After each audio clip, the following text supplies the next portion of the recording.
alegra a consciência. Não, eu não sou entretenimento induzente. Retorna a minha gente.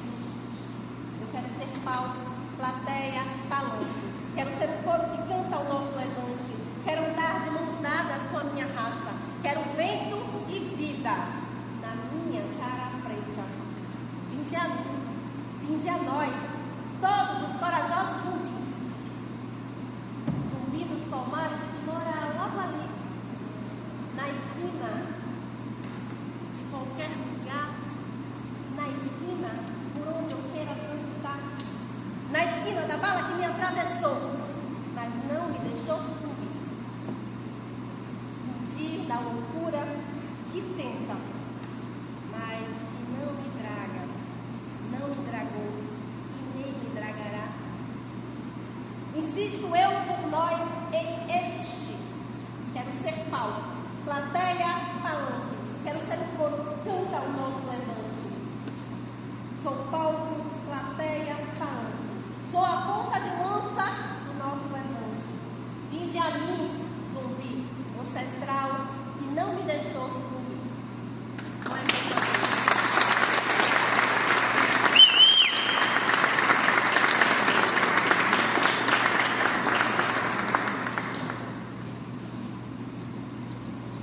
Gratidão, Pai Tanajara. O oitavo FENAC, a realização do programa de pós-graduação em artes cênicas, com apoio da Escola de Dança e da CAPES. Gostaria então de fazer o convite para entrar à mesa de hoje a professora, a doutora Amélia Conrado, que vai fazer a mediação dessa conversa hoje. Por gentileza, professora.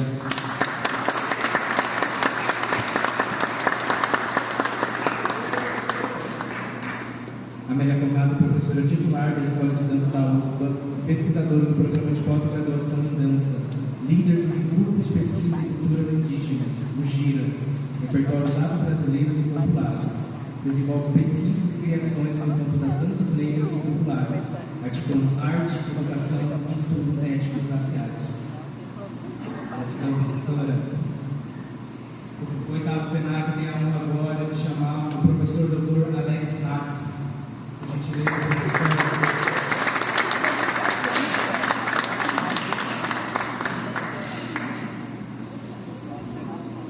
Gratidão por estar aqui, professor.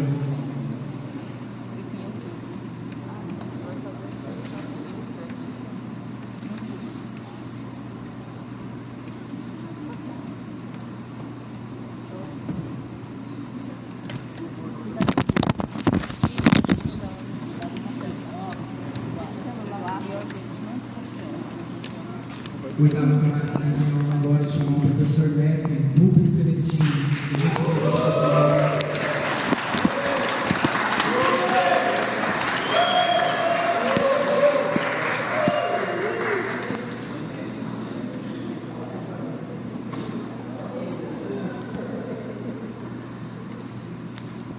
E é isso, gente. Vamos iniciar a mesa, então, o evento para todas as pessoas.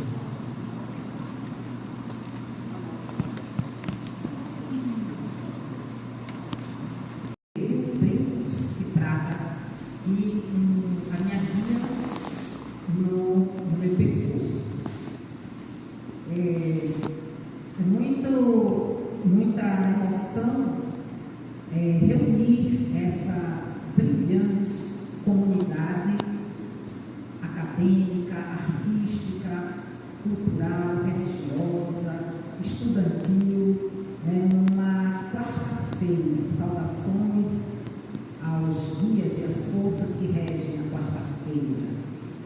Quero dizer que, em nome do nosso grande mestre e artista Clyde Morgan, eu quero saudar todas as pessoas aqui presentes.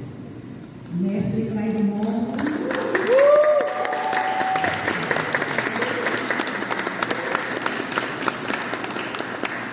se hoje o Fórum Negro de Arte e Cultura está trazendo o debate das artes cênicas como resistência, como aquilombamento, o Senhor faz parte dessa história.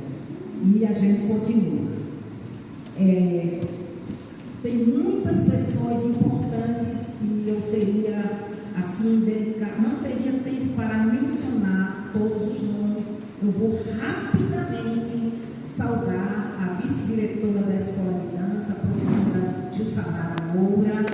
Obrigada pela sua presença.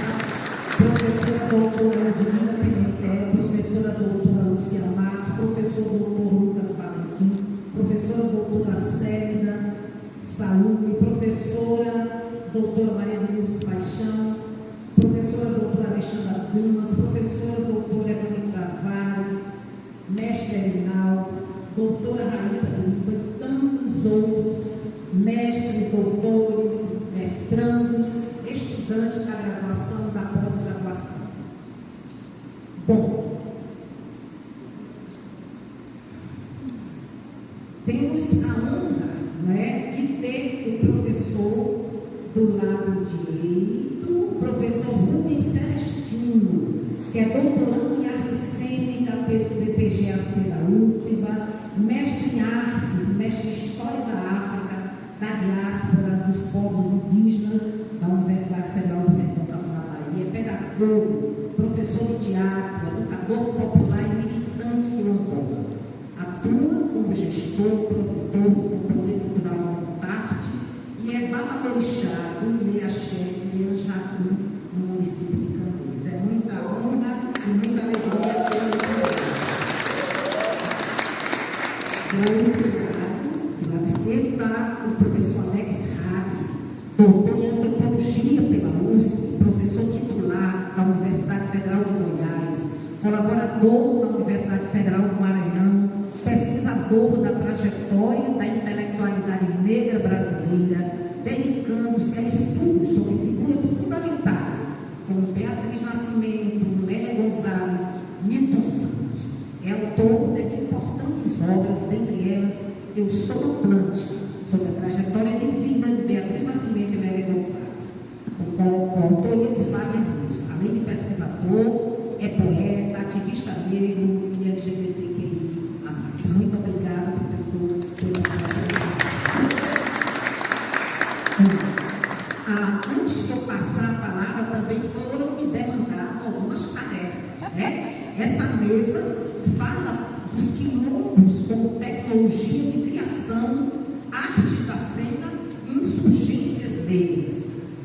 Então, como as artes da cena podem operar como espaços de aquilombolamento, de produção de memória, de invenção de futuros.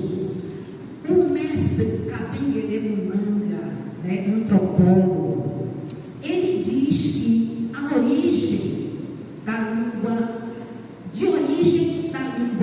umbanda de Angola, quilombo, é um aportuguesamento da palavra quilombo com K, escrito com a letra K, cujo conteúdo remete a uma instituição sociopolítica e militar, que resulta de uma longa história que envolve regiões da África, né, e organizações de povos africanos. No Brasil, né, Kabengele diz que quilombo afro-banto é reconstituído pelos escravizados no passado para se opor à estrutura escravocrata, pela implantação de uma outra estrutura política no qual se juntaram todos os oprimidos.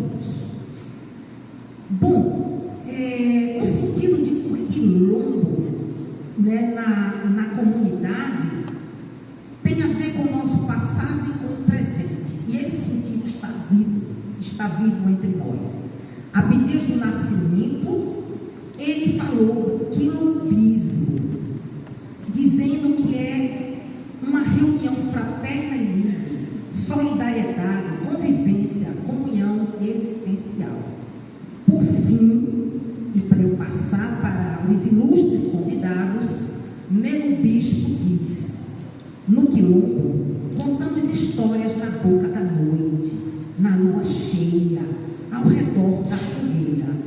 Nós contamos histórias sem cobrar nada a ninguém. O fazemos para fortalecer a nossa trajetória. Então, por todos esses motivos que eu elenquei, eu quero convocar esses dois ilustres convidados, professor Alex Ratz, professor Rubens Celestino, para semear suas palavras, suas ideias, sua arte, sua inspiração para reflorescer as artes com suas insurgências. Então, muito obrigada. Quem de vocês gostaria de começar?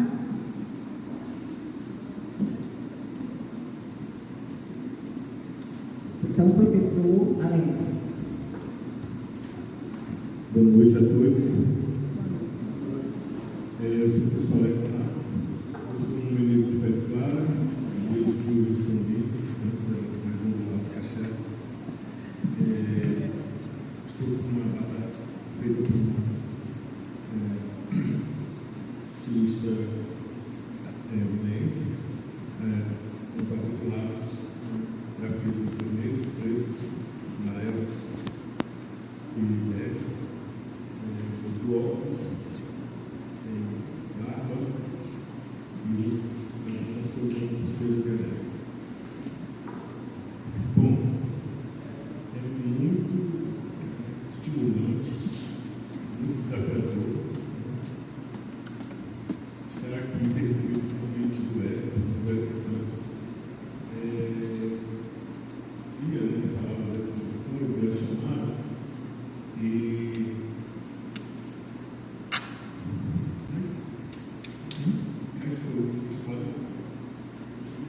não se põe a cara para pensar, aquele jeito assim, né? Vi hoje, mas lá ainda todas as coisas que fazer com essa hora. Eu fiz uma roteira aqui, mas pelo que eu já vi, né, como já tivemos aqui nos primeiros momentos, vou falar do corpo negro, né? Mas não somos de arte sim, vocês também podem expressão arte do corpo, né? Eu não sou das artes cênicas. Eu tentei dançar, eu tentei cantar, eu tentei banda, mas nada disso figura no meu currículo, né? No campo das artes eu sou poeta e tenho trabalhado com autorias negras em muitas dimensões, né? Mas eu vou falar de uma certa linhagem. Antes disso, eu queria fazer 3 saudações, né? Uma, aquilo que nos antecede e muito, né? Estando aqui, o grande artista Mário Guzmão, né? Fundamental para esse nosso campo todo, né? Nosso querido Cláudio Morgan, né? Que também conheceu o Mário, e é uma das falas mais bonitas que eu revi esses dias, o professor Cláudio falando de Mário Guzmão.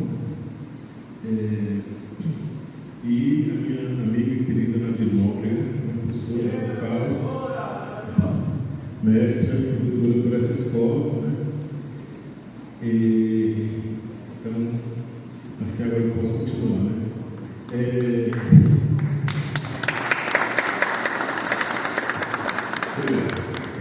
Pode passar.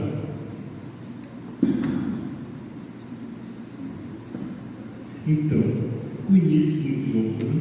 Quando vocês colocarem esse embleticíssimo, gente, a documentação colonial, que é uma documentação policial, como diz a José Smith, ela fala da destruição de quilômetros, né? Só para ficarmos com 2 exemplos, né? O mais falado, comentado no lançamento conhecido, Palmares, que na verdade é um conjunto de comunidades que dura mais de 70 anos, ou quase 100 anos, porque mesmo após a destruição, os palmares continuam, os palmareiros continuam se expressando, vivenciando territórios, não só em Alagoas, Pernambuco, até na Paraíba. E quando nós temos, né, a publicação fala assim, 30 expedições para destruir palmares, né? E não se diz como o Palmares começou, né? Como foi longo os palmares, né? Nossa imaginação pode ir longe, temos elementos para isso, né? É um quilombo que eu estou estudando, a cartografia, eu sou antropólogo, sou geógrafo, que é um quilombo chamado quilombo do Buraco do Tatu, na região do Tatu, em 1700 E o capitão Mor, que eu não vou pronunciar o nome dele, não precisa ser lembrado, ele não dele figura aí, mas se tiver aqui as referências eu coloco a referência, mas ele não precisa ser nomeado. Um quilombo que durou mais de 30, 40 anos, várias pessoas foram presas, algumas sofreram no ataque, mas ele deixou um mapa, né, do quilombo do Buraco Tatu. Esse mapa está aqui no acervo daqui um pouco do estado da Bahia. Ele circula na internet, mas dá para a gente inclusive abrir. E ele registrou no mapa a vida. Ele registrou as casas, ele registrou os trepes, ele registrou as mulheres, uma feiticeira, uma que se matou na cena, onde se guardavam os alimentos, onde se guardavam as armas. Então, o documento colonial que marca a destruição do quilombo do Buraco Tatu, ele trouxe a vida anterior. E, na verdade, destruição no sentido do sítio, porque as pessoas que foram presas, elas conquistaram a sua liberdade, né? Isso está em vários textos, no próprio documento, está na documentação em Portugal, estou tentando acessar essa documentação. João José Reis comenta no livro A Liberdade pelo Fio, o poeta baiano Davi Nunes também comenta no blog dele, no Gareia, né, a vida que se tinha no quilombo do Buraco Tatu. Então, o início do quilombo, talvez não tenhamos de muitos deles, né? No final vou me encaminhar para isso, né? Mas temos essa documentação da destruição que traz a vida, né? A vida negra é tão forte que ela irrompe, né, no mapa, nos relatos, né? E aí, em sentido de quilombo, é óbvio, nós temos inúmeros sentidos de quilombo. Eu vou trabalhar com Beatriz Nascimento, são 35 anos, talvez mais, desde que eu assisti o filme Uri. Mas Beatriz trouxe algumas coisas que são importantes retomar para hoje, né? O quilombo africano, o Bocá, né? Que a professora Bélia Conrado já se remeteu aqui, né? A um artigo do Cabegá do Nanga, meu orientador, do lado do meu pai intelectual. E esse é o quilombo dos Jagras, dos Bangalas. Tem muitas controvérsias se eles existiram ou não, existiram. Engenhos, canaviais e quilombos, no século XIX, no tempo das avós dela. E ela trouxe essa expressão a paz quilombola, que é algo muito inovador para a historiografia dos anos 80, que os quilombos tiveram um momento de roças, de cultivos, de rituais, de afetos, né? Não dá para ficar falando muito disso, né?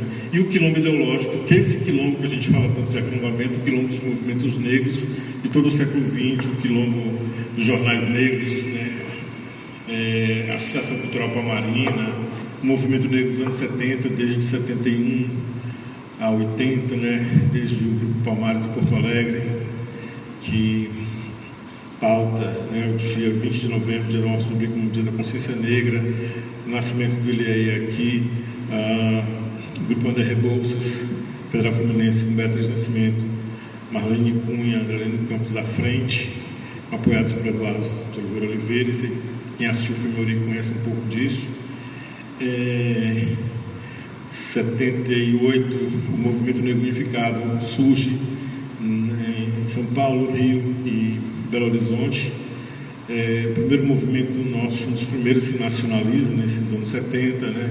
79, o Centro de Cultura Negra do Maranhão, 80, o Centro de Defesa do Negro do Pará, chegando aí o Movimento Negro no Ceará, de onde eu sou originário, 82. Ou seja, 10 anos, no Brasil a gente funda, né, o ideológico chamado Movimento Negro, né?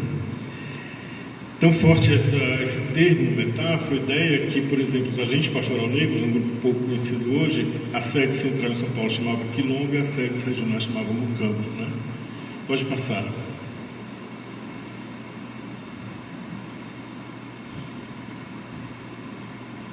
E aqui tem um poema da Beatriz. Eu vou sentar. Acho que eu vou ler no livro. Eu trouxe um livro de poemas, Beatriz Nascimento.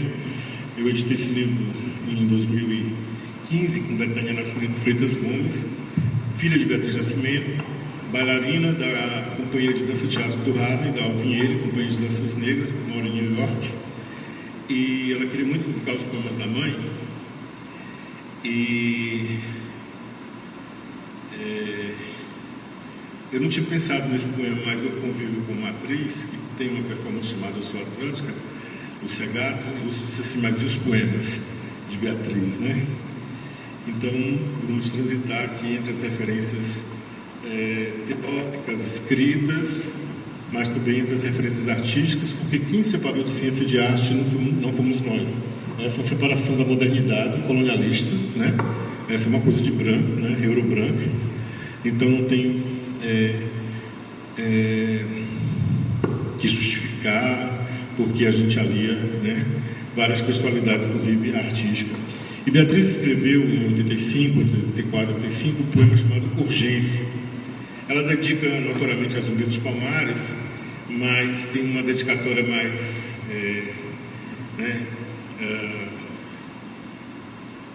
indicada, que é essa que eu coloquei aqui, a potência Z, né?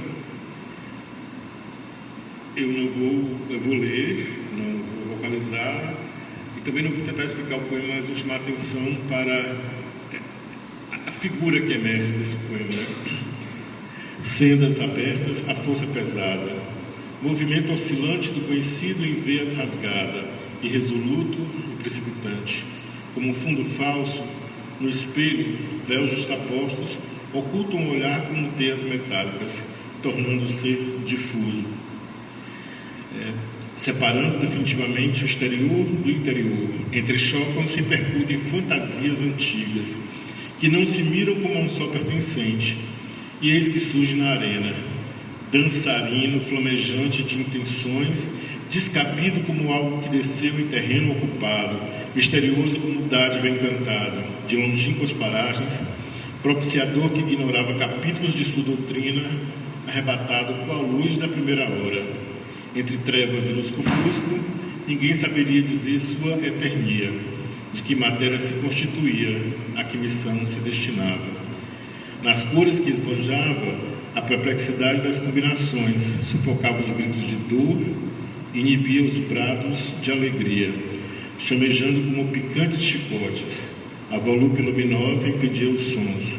Quem era aquele viajante de tantos confins, confinado em seus próprios gases? Né? Quem era, voltando ao poema, né? Eis que surge na arena, dançarino flamejante de intenções, descabido como algo que desceu em terreno ocupado, misterioso como dádiva encantada. O engenho é da modernidade, o canavial é da modernidade, o quilombo é o que não deveria existir, é o inesperado. Na geografia africana brasileira, o quilombo inicia, né, dentro desse jogo da modernidade, e ela vai chamar a persona principal de esse dançarino, né, flamejante de intenções. Pode passar.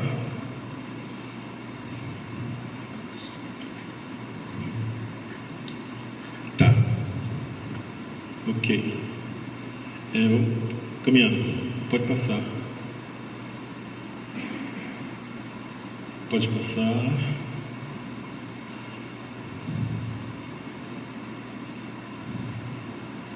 Não, não é esse.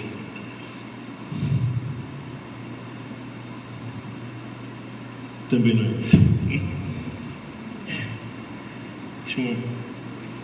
Isso. Mas voltar. Isso, pode continuar. Mais à frente.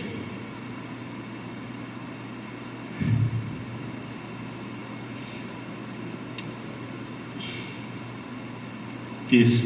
Né? Eu trabalho com geografia, antropologia, com trajetórias de pessoas negras, pessoas de comunidades negras rurais e urbanas do Ceará. Comecei isso há mais de 40 anos atrás com uma família negra numa favela, que na verdade era mais de uma casa, que eram originários de comunidades negras rurais. E ao longo desse percurso de pesquisa eu fui trazendo e trago para vocês uma linhagem muito curta, não vou poder me estender, né, desse corpo negro no espaço, porque a gente pode se dizer apolítico, mas espacial ninguém é, né? Todos nós temos uma corporeidade, uma espacialidade, né? É desse corpo negro espaço, desse corpo espaço negro que a gente vem tratando. Alguns de nós já usamos a expressão corpo território, mas é um dos primeiros trabalhos que me chamou a atenção, na primeira edição, né, de Samba do Dono do Corpo, de Muniz Sodré, quando ele vai dizer quem é o dono do corpo, ele demora a revelar, mas aqui eu já trago, né? Quem é o dono do corpo? Né? O dono da síncope, o dono do movimento, né? O dono do quebrado, né? É o Exu, e ele põe a expressão corpo-território em Terreira Cidade, né? Pensando nesse espaço, essa forma afro-brasileira, né? O Júlio Tavares, um antropólogo negro, professor da Federal Fluminense, em atividade, ele tem uma tese que circula, uma dissertação feita em 84, circula um livro de 2012, não tenho acesso assim, ainda ao original, mas o livro é pouco alterado, né? Ele usou os termos corpo arquivo e corpo arma, porque esse corpo negro, ele está pensando na capoeira, a capoeiragem, ele trabalhou observando a capoeira no Rio, São Paulo, em Brasília, a capoeira chamada Capoeira da Torre, jornais dessas cidades todas, né?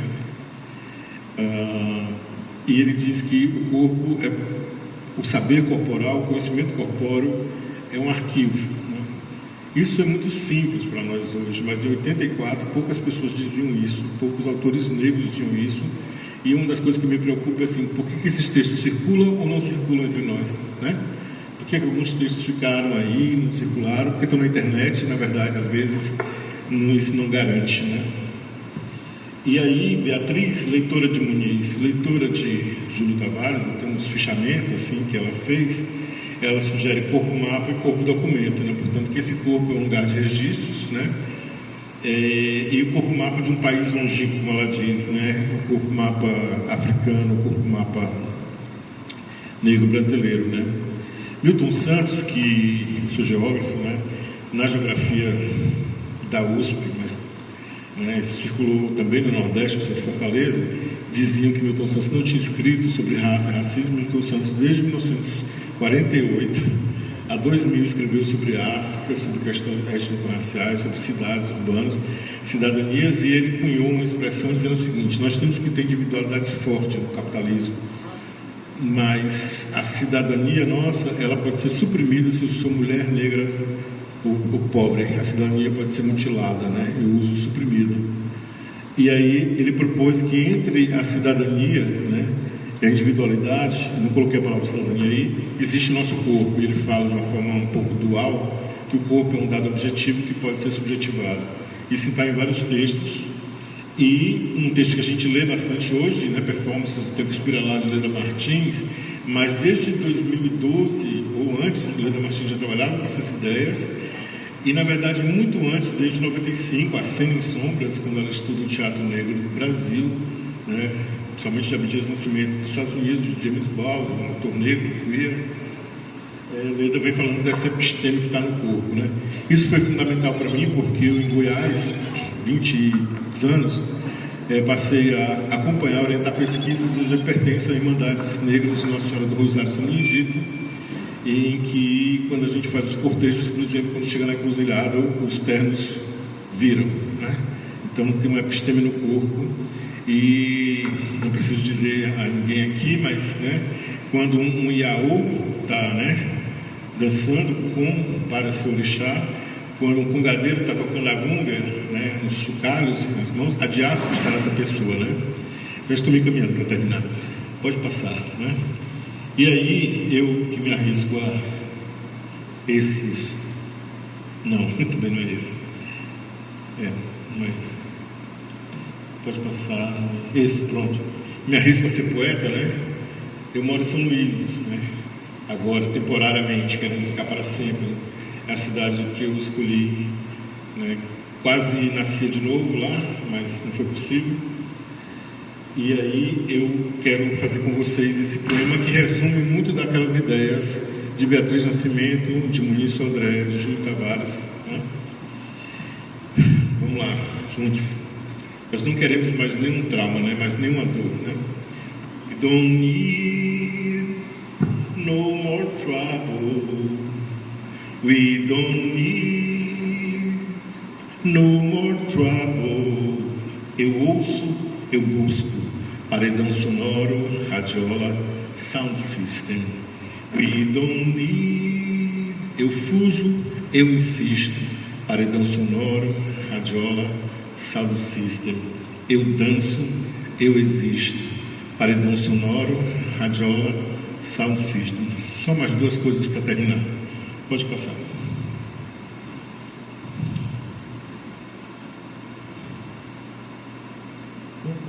É o outro texto.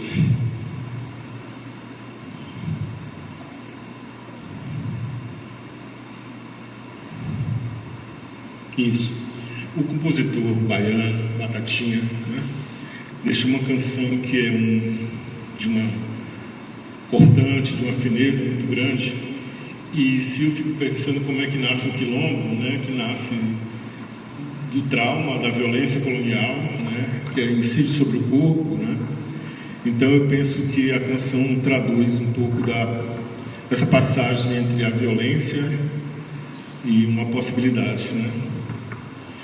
Foi gravada por ele, foi gravada por Maria Bethânia, tem um trechinho no filme Barra Vento, Nara Couto gravou no disco Contemporânea, em 2018, né?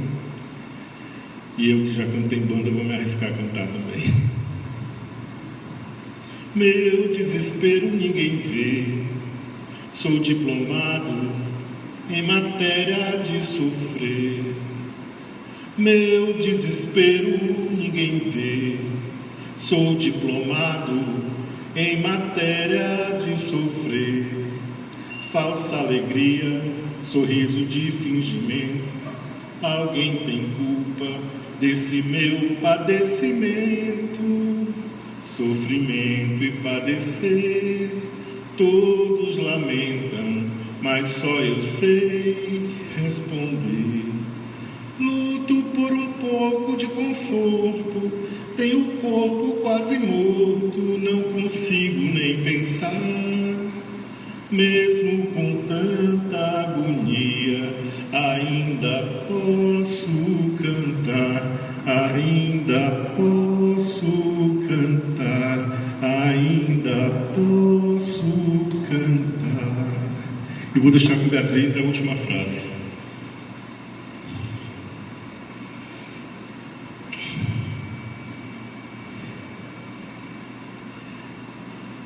Não, é um parágrafo só. Abaixo, o outro, abaixo, não o outro, abaixo desse. Isso. A memória é do filme Uri. São conteúdos de um continente, da sua vida, da sua história, do seu passado, como se o corpo fosse o documento. Não é à toa que a dança, para o negro, é um momento de libertação. O homem negro não pode estar liberto enquanto ele não esquecer o cativeiro, não esquecer no gesto que ele não é mais um cativo. Eu danço, eu existo. Obrigado.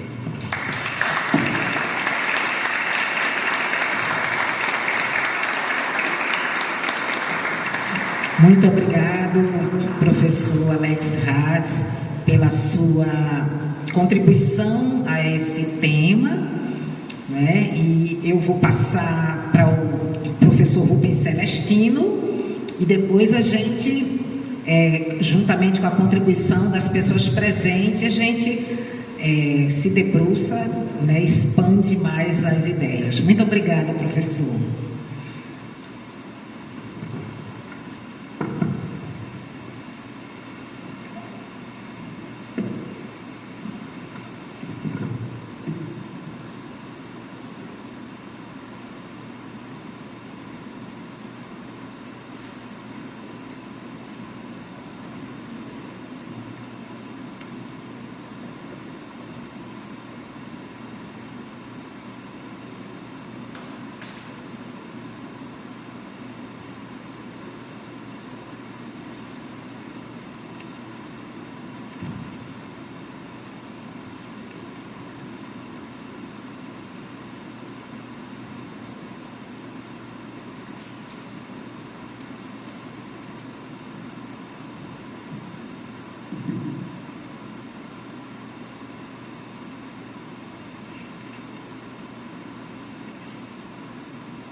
Meu nome é Zé Fortino, ou melhor, José Faustino Bispo.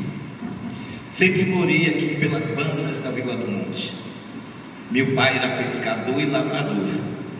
E a minha mãe, depois que eu nasci, ficava em casa cuidando de mim e de minhas irmãs.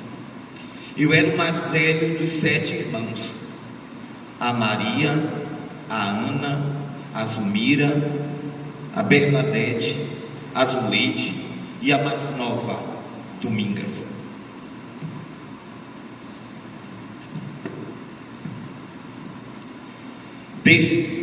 Sempre ajudei o meu pai na roça. A gente plantava mandioca, aipim, batata doce, inhame, quiabo e temperos que ajudavam no sustento da família. Eu também ajudava na pescaria. O meu pai, Zé Antônio, era um homem de pouca conversa, mas com minha mãe ele sempre proseava lá no fundo do quintal, para que nem eu e nem minhas irmãs escutássemos. Lembro que ele pescava lá pela banda do 31. A gente passeava pela fazenda do Engenho d'Água até alcançar o mar, o mangue. A gente pescava o dia inteiro. Enquanto meu pai pescava de canoa, eu ficava armando ratoeira para pegar guaiamum. Voltávamos para casa de tardinha, perto do sol se pôr. Minha mãe já aguardava ansiosa o nosso retorno, quentinho, feito no fogo a lenha. Aí está uma lembrança da minha infância, lá na Vila do Monte. As minhas tardes tinham cheiro de café preparado no fogo. Hoje, aos meus 78 anos de idade, guardo boas lembranças daquele tempo.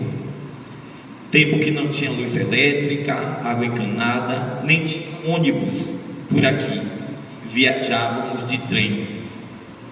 Logo cedo, tínhamos que ir para a cama, temendo que o gado candeeiro acabasse. Mas quando estavam as pingas na venda de seu Almiro, por volta das 20 horas, falando alto e tagarelando muito. Só uma pinga mesmo para fazer o meu pai, Zé Antônio, conversar abertamente.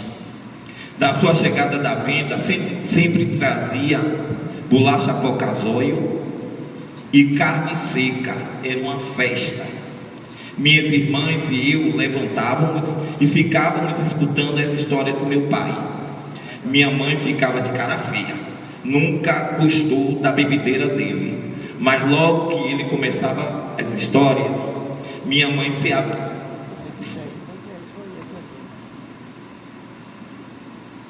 Era uma história que ele era menino aqui na Vila do Monte.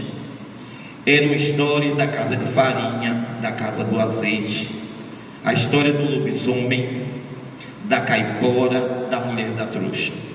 Meu pai contava histórias do tempo dos meus avós e bisavós, tempo que todo mundo aqui se conhecia, todo mundo era parente. As mulheres viviam da roupa de ganho e dos quitutes se vendiam na redondeza. Minha mãe foi parteira, mas meu pai tinha um ciúme danado da fama dela por essas bandas. Quem não conhecia Dona Maria Domingas? Além dos muitos partos, ela também era rezadeira. Rezava de mal olhado, espinhela caída, peito aberto. A velha era retada, mulher de fé. Também dava um caruru de 7 meninos que até dá água na boca só de falar. E sempre depois do caruru tinha um samba de roda até o sol raiar. Eita tempo bom que não volta mais. Boa noite. Eu sou o Pedro Celestino, filho de Gregório Celestino e Zilda de São Celestino. Sou da comunidade quilombola Monte Recôncavo, em São Francisco do Conde. Saúdo a mesa, saudações quilombolas. Peço licença aos doutores se foram homenageados logo no início. Peço licença, que eu não vou teorizar aqui, Peço licença a Muniz Sodré, Beatriz Nascimento, Milton Santos, Abdias Nascimento, Sueli Carneiro, Solano Trindade, Leda Maria Martins, Nilma Lino Gomes, Lélia Gonzalez e muitos outros, para eu poder só falar de Dona Augusta, Dona Joaninha, Seu Gregório. Então, dessas pessoas que eu vou falar para pensar como nasce um quilombo hoje. Então, eu sou quilombola, sou doutorando do PPGAC e agradecer, né, muito, me honra poder falar um pouquinho desse lugar que é a comunidade quilombola. E o quilombo, como foi bem colocado aqui, ele nasce aqui no nosso contexto, ele nasce com um compromisso de resistência, de insurgência. E pensando nisso, né, pensando nesse conceito de quilombo enquanto tecnologia, uma tecnologia que se atualiza a todo momento, não fica presa a um tempo, mas fica atenta nessa tecnologia. E aí eu estou pensando na minha comunidade quilombola, uma comunidade que tem continuidade e descontinuidade, porque a comunidade quilombola, ela não para no tempo. E por que para mim é importante falar isso, né? Já que a gente está discutindo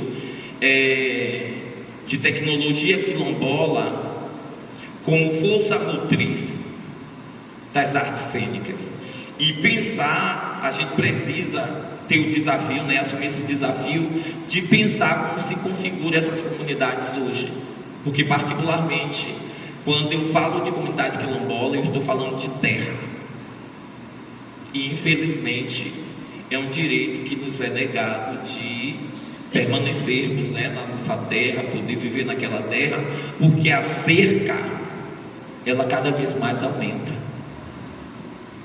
E quando eu converso, né, com os mais velhos lá na comunidade, é incrível que todos dizem assim, quando pergunto, né, o que mudou do seu tempo para hoje? Antigamente tinha menos cerca, e hoje tem cerca para tudo quanto é lado. A gente não acessa mais as fontes que a gente acessava, a gente não pesca mais no manguezal que pescava, a gente não cata, não colhe araçá no mesmo lugar que colhíamos. Então, é uma comunidade que constantemente, e aí eu tomo a liberdade enquanto quilombola, de falar de todas as comunidades, porque quando a gente se encontra, o relato sempre é o mesmo, que é o medo de morrer. Todas as lideranças quilombolas que eu conheço têm medo de morrer. E aí eu vou fazer uma provocação à universidade, porque primeiramente quando a gente fala de, aí eu vou parafrasear Paulo Freire, né? Comunidade quilombola é gente, e a gente pensa em território particularmente ainda de modo muito vazio. Lá existe uma dinâmica social que se reinventa a cada momento, e é essa possibilidade que, enquanto pesquisador dessa clínica, tem me ensinado muito, porque o desafio não é pensar a comunidade quilombola da universidade para a comunidade, mas pensar as artes cênicas da comunidade para cá, porque o conceito de arte não é único.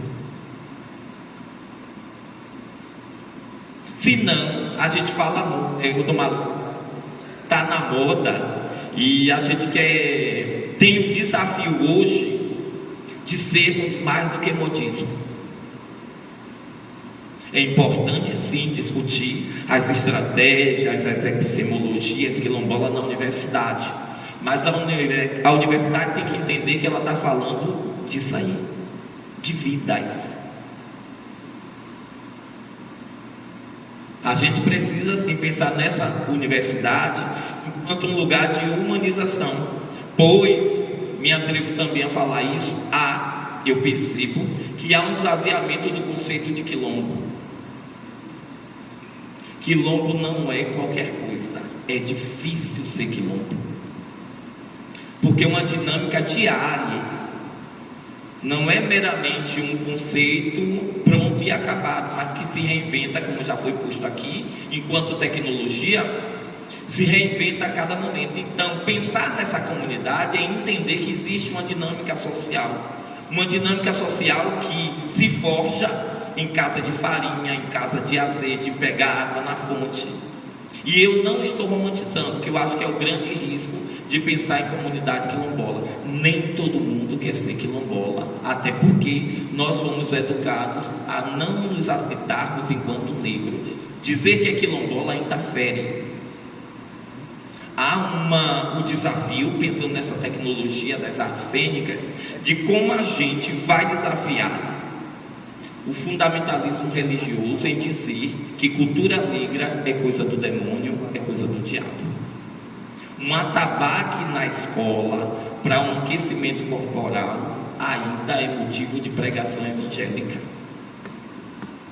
Então é esse desafio, é essa problematização de superar essa romantização de que todo mundo quer ser quilombola, de que ser quilombola é porreta, e a gente está na lida diária ali com os fazendeiros, porque a gente quer pescar, a gente quer plantar, a gente quer colher.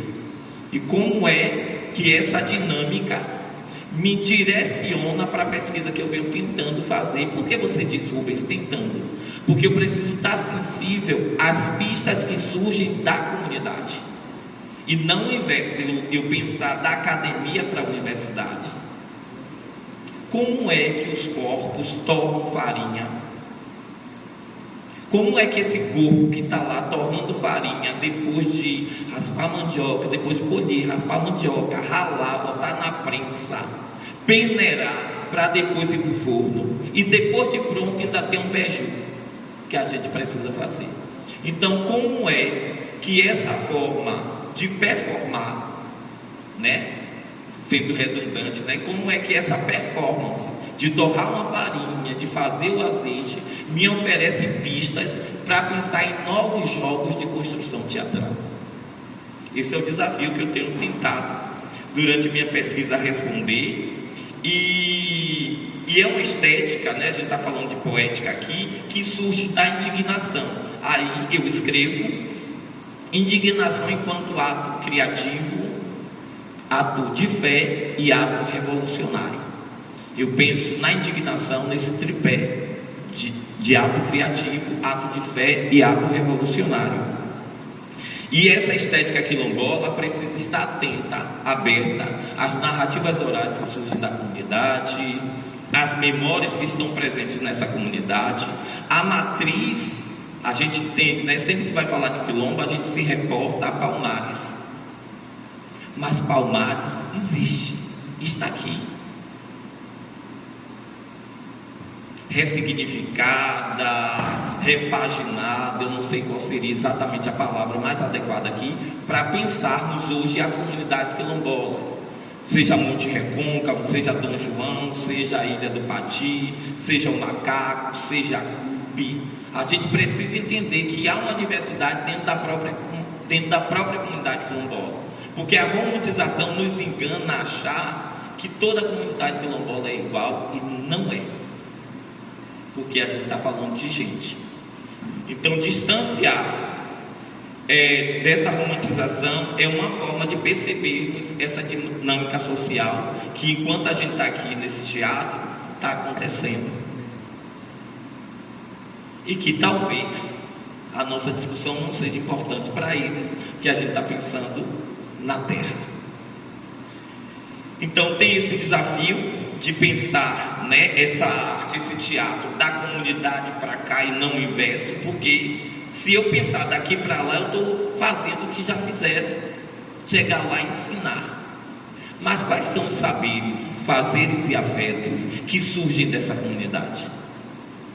De quando acaba o açúcar na minha casa, ô vizinha, me empreste aí o açúcar que eu não vou pagar, porque o tempo vai dar conta da gente esquecer, porque tem que pedir novamente na semana que vem ou vice-versa. É uma dinâmica que exige pensar nas relações entre pessoas que estão nesse território de identidade.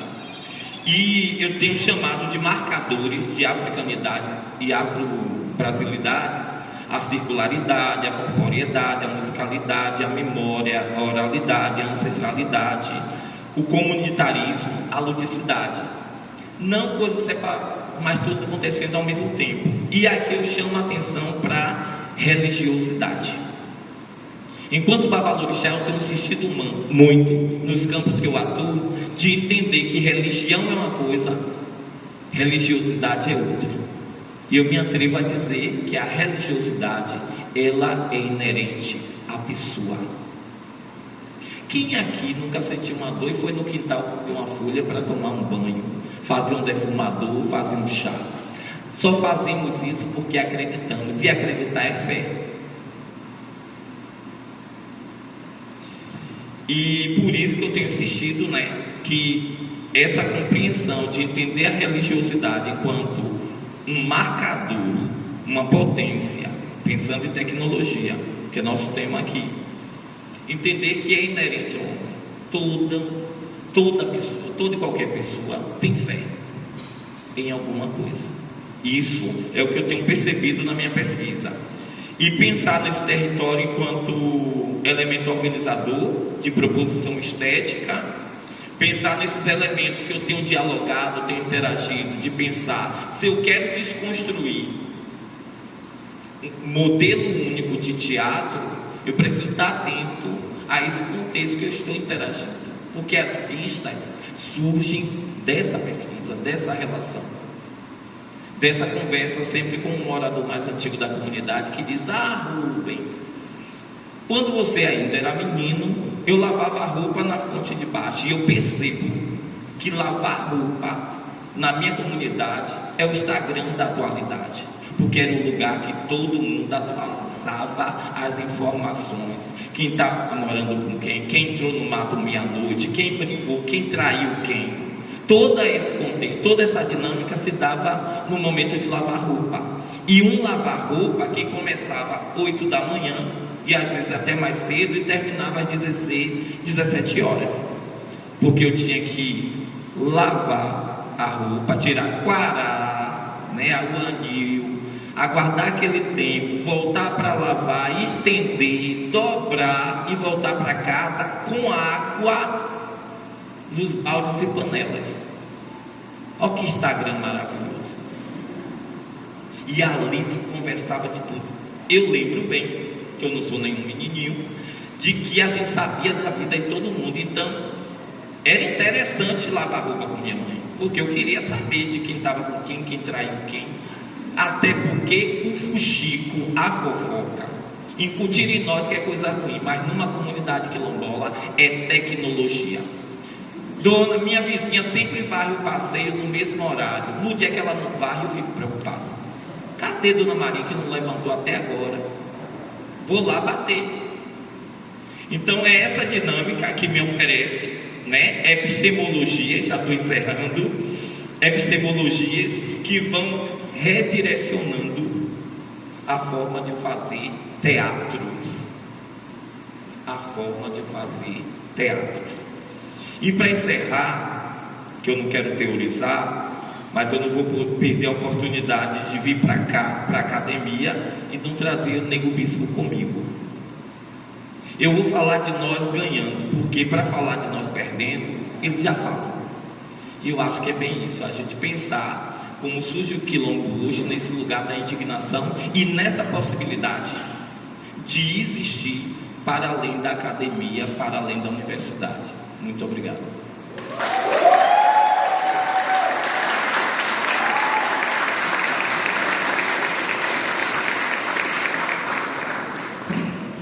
Muito obrigada, professor Rubens Celestino, pela sua rica contribuição a esse debate. Bom, somente assim, recuperando de forma breve, para a gente passar para esse qualificado público, o professor Alex traz para a gente, recupera para a gente a questão de conceitos de corpo que parte da epistemologia negra, pensado por importantes pessoas, como Leda Maria, falando sobre episteme no corpo, sobre Beatriz Nascimento, corpo mapa, corpo documento, sobre Muniz Sodré, como Exu, dono do corpo, Júlio Tavares, Corpo Arquivo. Isso para ressaltar, né, numa escola de dança, numa escola de teatro, que existe outras epistemes que falam do corpo. Isso para a gente é muito precioso. O professor Rubens Celestino começa a sua intervenção falando: basta de assassinato de pessoas quilombolas. E, portanto, ele fala da indignação enquanto ato criativo de fé e revolucionário. Então, indignados que somos e estamos, né, do contexto da nossa dura realidade, nós estamos aqui trazendo o quilombo nas artes cênicas como possibilidade de organização política, como possibilidade de pensamento e ação. E, portanto, eu quero convocar, né, e também homenagear o Fórum Negro, a nossa liderança pela juventude, né, de artistas que organizam esse evento. Então, convocando, né, o nosso líder, Eric Santos, né, que eu estou junto, né, de uma juventude forte de artistas e estudantes, sim, de doutorado, de mestrado. Aí eu pouco conheci Mário Guzmão, mas eu achei que a peça precisava de um ator dançarino. E ele trabalhou comigo no grupo de dança contemporânea. E nós criamos uma figura e uma entidade que não só era de descendência africana, mas envolvida com a cultura indígena. Né? Então nós criamos esse trabalho, Oxóssi Narawanda, com o elenco da escola de dança e todo o apoio necessário. E levamos para o Festac, 1977. Foi a primeira vez que Mário pisou na terra da África. E ele foi muito bem aceito. Ele e todo o elenco, várias outras pessoas que estão aqui agora fazem parte desse elenco. Mas Mário, o importante de Mário foi que Mário estava levando a personagem que incorporava a essência africana e indígena. Oxóssi Narawanda é sobre uma entidade chamada Odé. Odé é uma sociedade de caçadores na Nigéria. E a gente canta Odé em nossa religião. Odé significa caçador. Mas esse Odé, particularmente, eu não vou entrar na história, mas essencialmente, ele, por teimosia, morreu e foi reencarnado pelo sangue brasileiro com a essência indígena. Quando esse trabalho foi apresentado na Nigéria, foi a primeira vez que um grupo de dança brasileiro da universidade apresentava um trabalho misturando o indígena e o africano. Esse foi o importante de Mário Guzmão, que dançou esse papel, que levou para a África uma figura que mostrava essa integração. E eu não sei, de quilombo eu não sei de nada, eu sou de Nova York, eu cheguei no Brasil em 70, eu aprendi a saber de quilombo aqui. Nós não temos quilombos nos Estados Unidos, essa não é nossa história. Eu precisava aprender, eu precisava ser levado para todos os pontos no Brasil para conhecer a cultura brasileira. E eu tenho tido muitos professores brasileiros que me deram a oportunidade de pisar na terra brasileira e compartilhar com alunos. Mário Guzmão foi meu companheiro, parceiro e a pessoa que levou para a África uma parcela dessa cultura que vocês estão falando. Então, muito obrigado. Sim. Mário Guzmão é o padrinho de um dos meus filhos. Eu tenho 3 filhos brasileiros. Tudo bem. Gente, muito obrigado. Muito obrigado. Muito obrigado, professor. professor. Muito obrigado por essa história, né, das artes cênicas, onde Mário Guzmão e o senhor têm esse protagonismo. Está aberto, professor Clyde, pois não? Qual o seu nome? Está o microfone aí, pois não? Boa noite, me chamo Liz, vou levantar. Sou estudante do doutorado no PPGAC.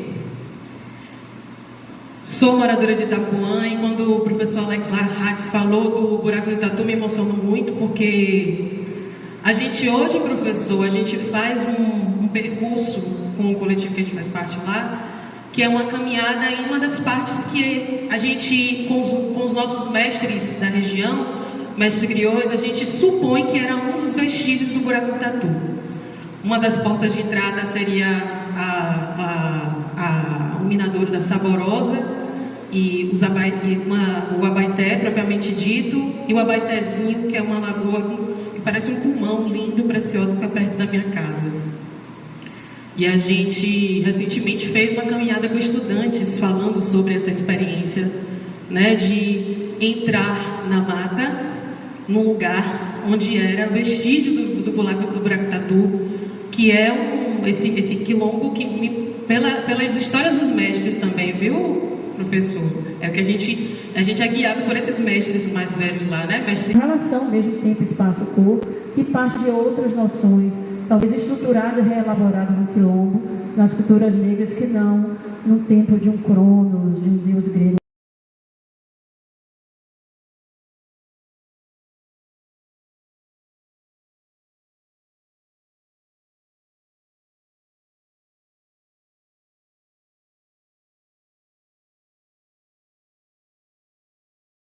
E só para talvez tentar assim, ampliar um pouco assim, essa questão de pensar a Terra numa perspectiva, se quer a Terra, e essa Terra vem sendo derramada com sangue, e é bonito que você derrama a Terra sobre essa convocação,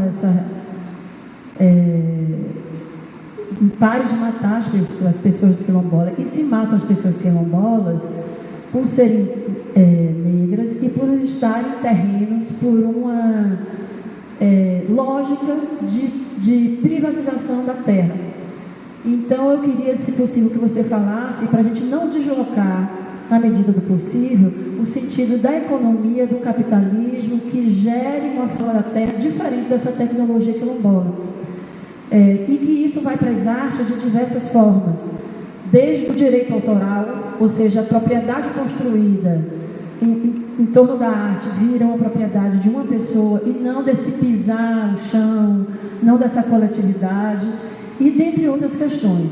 Mas também, para concluir aí, das provocações que você me gerou, que eu estou trazendo de volta aqui, como a gente também pensar nas artes cênicas, esse conceito de aquilombamento, a partir de uma profusão de performances, inclusive negras, que vem se constituindo muito em solos, não necessariamente individuais, mas muitos solos. Então você hoje faz festivais de performance de solos, de performance negra. E isso me gera uma curiosidade, assim, em que momento a gente também está conectada com essa, entre aspas, suposta ou possível, ou real ancestralidade de sermos coletivos, e é por isso que a gente existe, ou como a gente reconceitua a individualidade a partir de performances que anunciam demandas e questões coletivas, mas geralmente vem se produzindo muito a partir de corpos individuais em cena, dialogando inclusive com questões econômicas, o que viabiliza maior participação em festivais a partir de viagens, etc, etc. Uma breve divagação para aumentar umas 3 páginas aí nessa qualificação. Vamos, meu irmão, esse negócio está pronto. Bora aí nisso.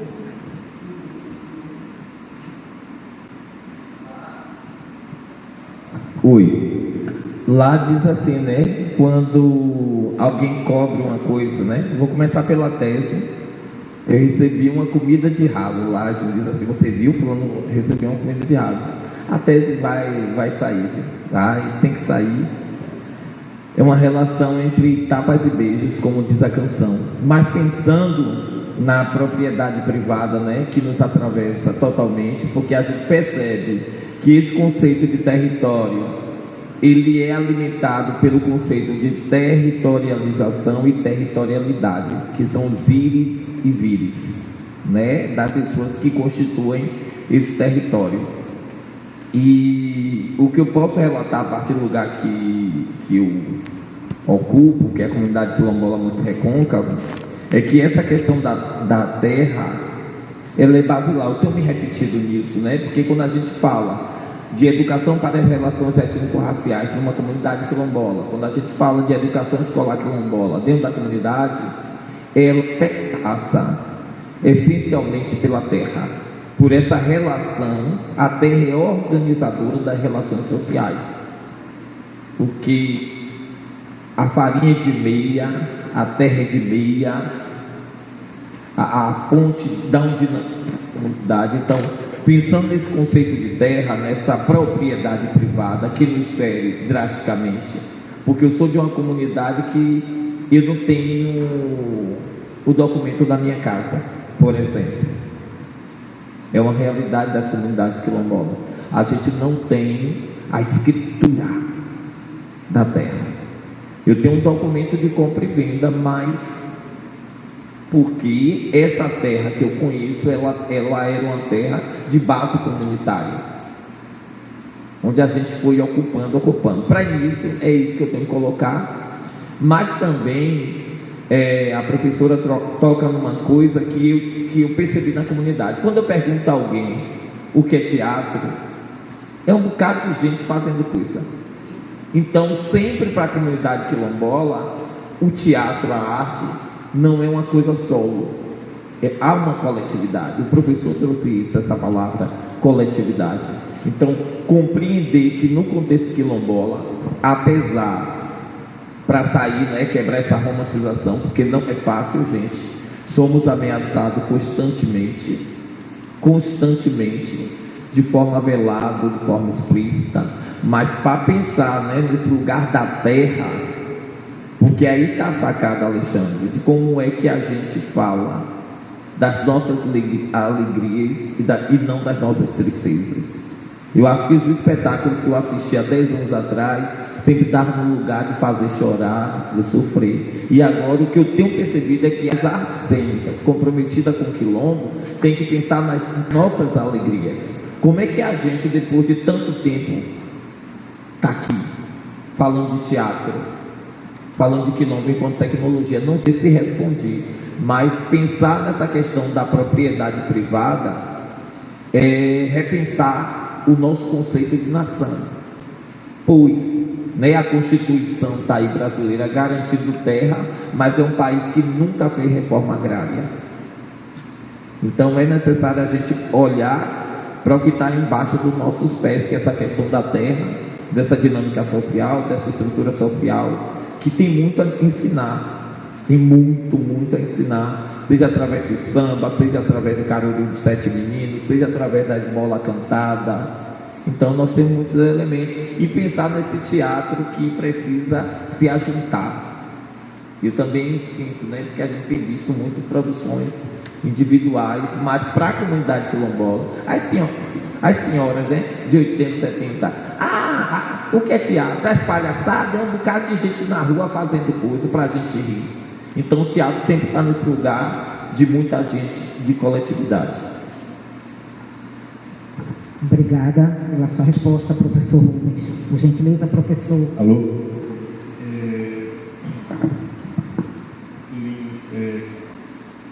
Muito bom saber desses trajetos, né, relativos ao plano do buraco do Tatu.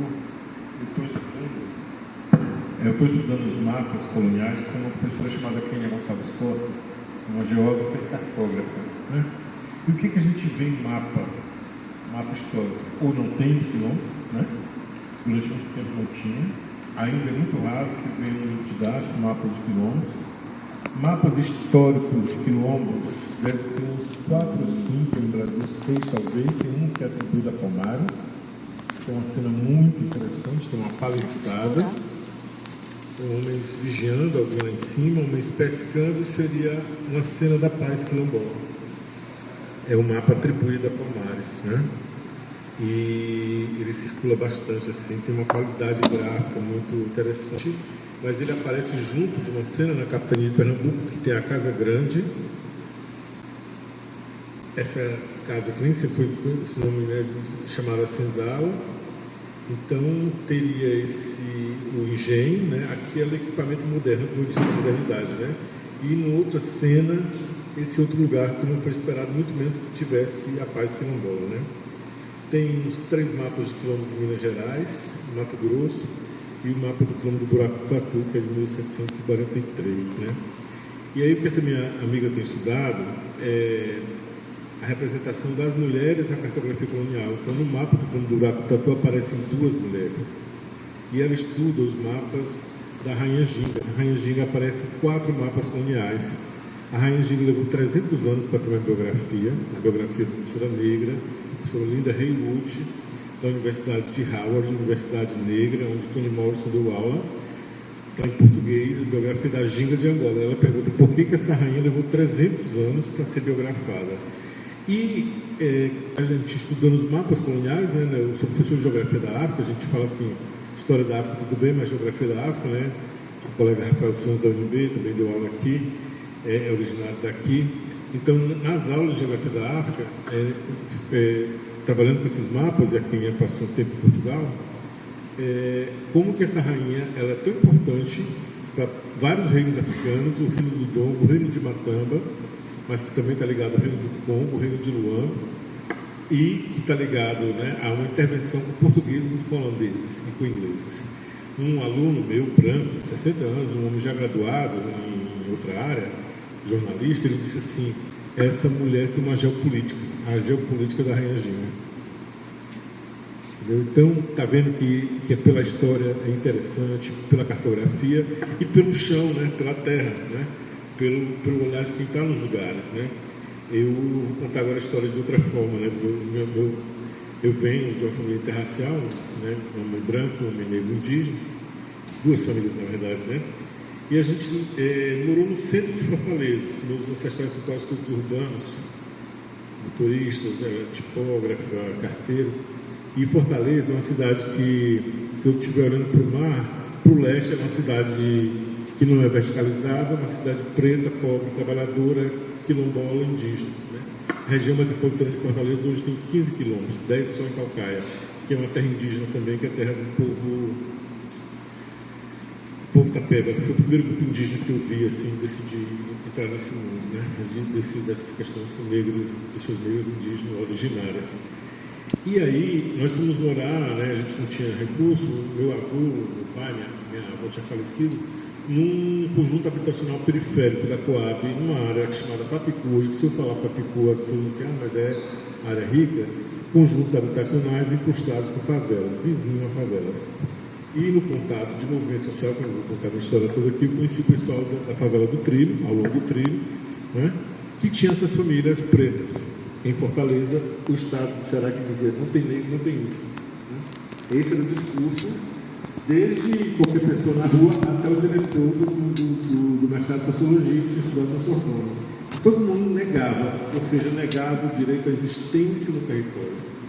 Aquela família negra que eu conheci, Josélia Costa, uma amiga, uma família que eu conheci há mais de 40 anos, eu andava com a Zé uma vez no centro de Fortaleza, na praia de Fortaleza, e ela, né, ouvia não só agressões, e uma expressão que parece simples.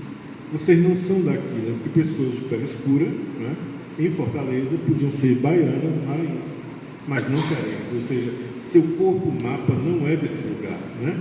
Seu corpo lugar não é desse mapa, né? Então, hoje são 100 quilômetros, pelo menos, pelo movimento quilombola, a Securse, no Ceará.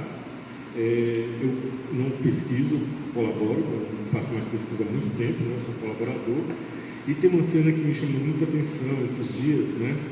Tem pessoas negras na gestão cultural de Fortaleza, da história, né?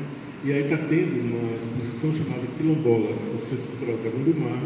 A curadora Cícera Barbosa, historiadora negra, e tem a a Josi Nilde Santos, a Josi, chamada de Josi, que é quilombola, do quilombo de Batoque. E aí elas estão expondo materiais de 28 comunidades quilombolas do Ceará, né? Em 95, quando a gente fez eu fui a muitos quilômetros, 10, 12, e eu não nasci em nenhuma favela, nem quilombo, mas eu fui refeito numa favela com trilho, e é um quilombo chamado Constância Caetano, que ele tem mais de 150 anos, né, que esse pessoal de Fortaleza era todo mundo aparentado com essas comunidades, chegava lá, tinha outra comunidade, um lugar lavava o outro, né? O meu orientador mandou parar, né? Porque eu já estava em 8 quilômetros e disse, não, agora tem que parar, né, para fazer a tese, né? Eu já estava com muitas comunidades, né? E aí, a gente levou parentes, né? O pai dela, o pai do Zé, o tio, alguns não quiseram ir, explicaram se tivesse filho dela. E a irmã dela tinha 2 filhos, o Júnior, que tinha 5 anos na época, e o Felipe, que tinha uns 3, e ela estava grávida do neto. A exposição quilombolas, hoje, no dia da abertura, quem fez a tradução em Libras foi o Júnior. Aquele garotinho de 5 anos, entendeu? Que hoje ele funcionário da Universidade Federal do Ceará, que tem filhos surdos, um filho não surdo, adotou mais 2 crianças surdas e se identifica agora com o quilombola, passados 30 anos. Entendeu? Então, essa trama é a trama das pessoas, é a trama do lugar, né? E quando eu resolvi que São Caetano com acidente, não sei porquê, né? A comunidade hoje tem, por exemplo, quilombola trans, quilombolas gays, e é uma comunidade base cristã, que significa que essa comunidade está acolhendo, né, o seio das suas, né? Entendeu? Então, posso citar o nome, porque é uma figura pública, a da Vitória Caetano, uma mulher trans, na CONAC, no vídeo da mulher da CONAC esses dias, né, no 8 de março, a da Vitória está lá, uma mulher negra trans quilombola. Então, assim, é muito bom poder ter essa passagem de tempo. Como eu disse, não é mais a minha pesquisa, é minha observação, os afetos, né, os retornos ao lugar, né, as mais velhas, né, aqueles que já se foram, olhar minha tese é olhar uma coisa que a gente precisa, então é olhar o tempo, né? Então não é só o corpo do espaço, é o corpo do tempo, né? A casa mais antiga da comunidade, né? Tem um rapaz que a gente está fazendo um centro cultural, no memorial do quilombo de São Caetano, chega lá em Água Preta, também uma comunidade aparentada, né? Espaços museológicos, essas comunidades, mas tudo muito dinâmico, muito vivo, o ancestral está presente, né? Eles chamam mais velho, que fundou a comunidade de quase de paizinho. Eles não chamam de trisavô, eles trazem para perto lá perto, né? Ele está sempre perto, tá? Ele está sempre por perto, né?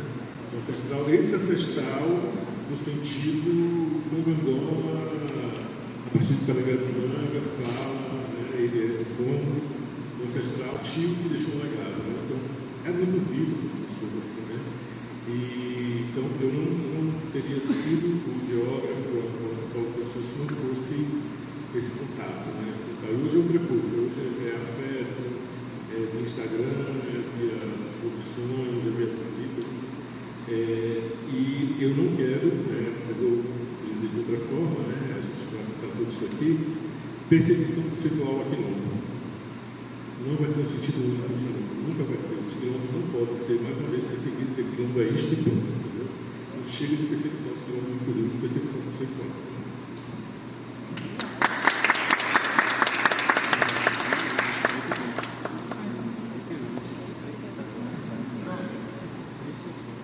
Bom, essa tarefa aqui de administrar o tempo é complicado. Meu coordenador, Eric Santos, já está ali fazendo, né, sinal, e ele tem que vir fechar os trabalhos.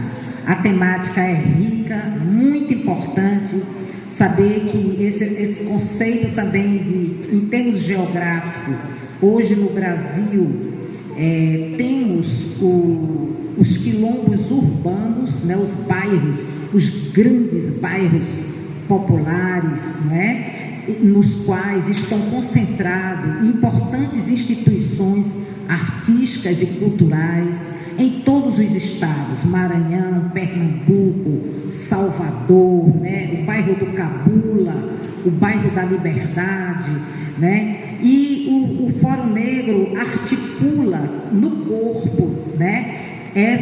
Na sua programação, essa concepção, quando traz as suas oficinas, né? Hoje tivemos, né, só retomando, a aparição, corporalidades, teatralidades e musicalidades de quilombos, através, né, do doutor e quilombola Monilson Mone. Professor Evani trouxe pensamento e prática de teatro negro em ação a partir da poesia de Curto Silva. Alguém levantou a mão, por gentileza? Pronto, então vai Felipe, professora Lourdinha, e para terminar, de seu nome? Fanny. E aí eu convoco Eric, certo? Para fazer o fechamento, e os professores para fazer suas considerações finais. Sim. Vocês podem me ouvir? Boa noite a todos e todas. Quero cumprimentar a mesa, as questões, e eu queria registrar uma fala do professor. Quando você diz assim, estudar o quilombo a partir do próprio quilombo, das questões que estão inseridas dentro do quilombo, falar do quilombo de dentro, né? E queria compartilhar aqui. Em 2022, eu tive uma mestranda, Mila, que estudou o quilombo do Ipiranga, na Paraíba. E ela, na verdade, ela tinha uma aproximação muito forte com o quilombo, ela não era uma quilombola, mas ela tinha umas atividades com essa comunidade, e ela foi para dentro do quilombo, estudar o corpo de roga do quilombo e trazer toda a história da preparação do azeite, das danças e tudo mais. Foi um trabalho bem interessante, de maior prazer de orientar, e acho que o caminho é esse mesmo. É o caminho desde dentro, e não desde fora. E agora eu tenho uma doutoranda que vai defender um pouco, mais ou menos um mês, que trabalha em Tacaré, no quilombo do Porto de Trás. Ela também estuda as manifestações culturais e populares do quilombo do Porto de Trás, para falar dessas manifestações e na perspectiva educativa que isso tem para a própria comunidade e que se espalha, inclusive, pela região de Tacaré. Então, eu queria trazer esse registro, porque eu sei que é muita coisa que a gente às vezes não sabe o que a gente está fazendo e que tem já pessoas fazendo esse trabalho desde dentro da universidade. Obrigada. Felipe, por gentileza, nós estamos com um problema sério da hora, né? Então, os professores vão poder responder depois no corredor. Eu vou pedir que ela fale e eu vou convocar a gente aqui para poder fazer o fechamento por conta mesmo do horário. Mas pode registrar a sua pergunta ou o seu depoimento. Boa noite a todos, sou Fanny Donga Romero, sou professora da Unilab e antropóloga. Meu lugar de fala vai estar por aí na antropologia linguística. Na verdade, não é perguntas, queria só fazer comentários importantes que considero. Eu achei muito interessante o grande mestre Celestino, essa questão, quando você começou, você ter trazido tudo que está aqui representado. E quero dizer que o que está aqui, essa terra, esse cartaz, essa cabaça, ela representa, pelo menos para mim, na minha leitura, o quilombo com K, em esse sentido da memória, o quilombo colonial, pelas matanças e os assassinatos que continuam, e o quilombo ideologia, porque estamos aqui debatendo a quilombagem. Então, tudo que está aqui não pode ser visto como uma fissura no sentido das divisões, mas toda mais do que uma representação, é uma semiótica desses três elementos de quilombo. E ao mesmo tempo, eu quero responder a duas perguntas que eu escutei sobre a performance individual no teatro a partir de uma memória quilombola, pelo que eu entendi. E só penso que mesmo quando se faça uma performance individual em teatro, né, a partir das novas configurações contemporâneas, essa performance individual sempre é pensada a partir de performance coletiva, mesmo quando esse corpo esteja em termos de, entre aspas, individualidade, né? E a segunda questão que me proporcionou assim um modo de reflexionar é o fato do que você comentou da farinha, né? Eu trabalhei muito tempo em uma comunidade quilombola do sertão alagoano. E tem um artigo por aí publicado que se chama Fazer Artesanato para Fazer Arroz. Essa é uma fala de uma mulher quilombola, em que ela indica que não é possível pensar na farinha sem pensar na mandioca, sem pensar em ralar, sem pensar depois na feitura. E você trouxe tudo isso. Para simplificar, quero dizer que, como Alex falou, a questão quilombo não pode ser uma noção epistêmica de perseguição.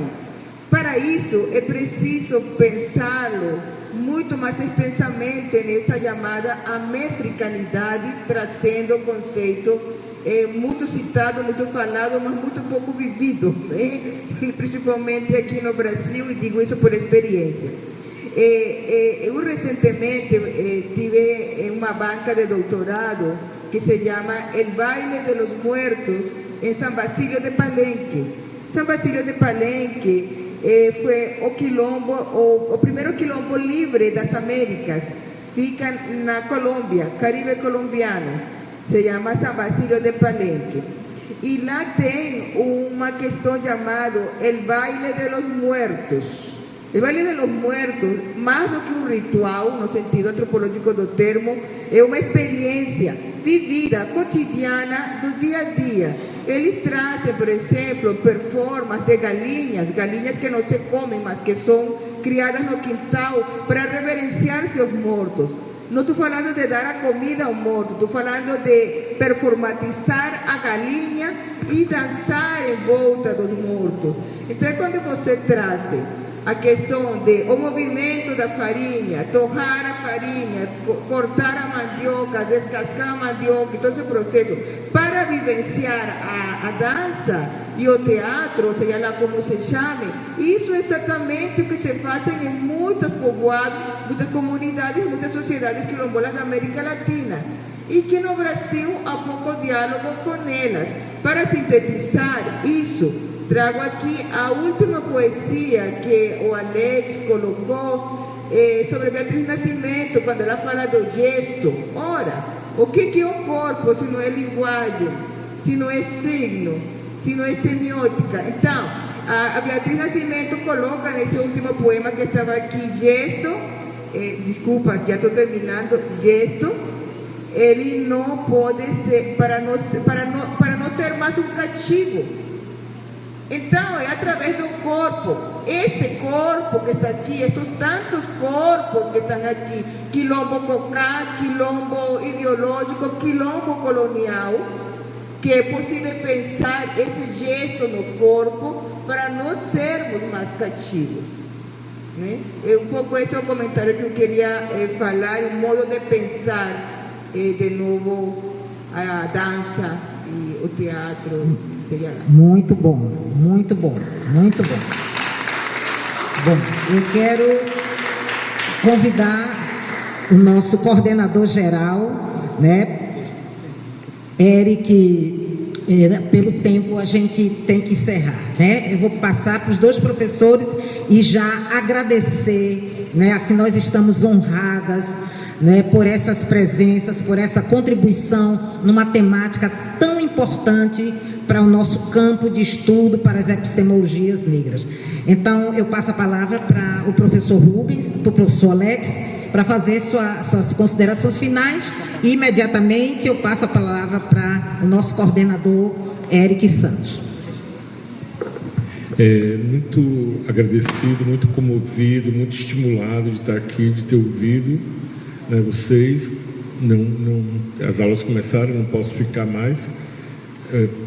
Eu dou aula na licenciatura em Estudos Africanos e Afro-Brasileiros, é um alunado negro, mas é um alunado negro, quilombola, com mães de santo, com LGBT, que é um curso que tem em São Luís, na UFMA, né? A licenciatura em Estudos Africanos e Afro-Brasileiros, baseada na Lei 10.039. Então, eu saio daqui preenchido por vocês, por ter estado nessa mesa com o mestre Babalorixá, quilombola, Rubem Celestino, que eu soube que é primo de Ari Lima, meu amigo.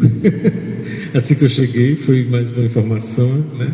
E Ari também estudioso do pensamento da obra de Beatriz Nascimento. Ari conheceu Beatriz Nascimento e está aqui com a Amélia Conrado, né?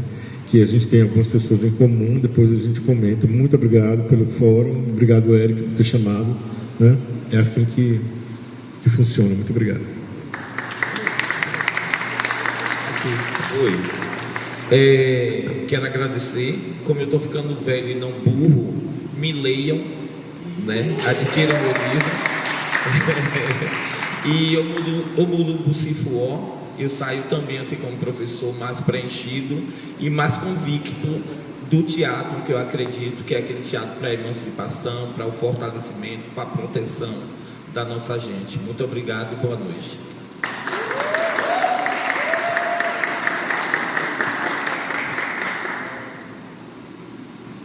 Gente, a gente tem um limite aqui no teatro, a gente precisa desocupar até esse horário, então eu peço desculpa se alguma pessoa queria colocar alguma colocação na mesa antes de ir embora, mas realmente a gente precisa entregar as chaves antes do horário proposto. Então, eu quero agradecer a mesa, agradecer as pessoas que estão aqui, agradecer também vocês pela presença. O fórum continua, esse foi só o primeiro dia. Como gesto simbólico, agradecimento aqui às pessoas que estão na mesa. Eu vou entregar essa bolsa com uma caneta e também um bloquinho de notas para a professora doutora Amélia Conrado. Muita gratidão, professora. Salva de palmas, gente, vamos lá. Essa bolsa também, um bloco de notas e a camiseta do fórum para o professor doutor Alex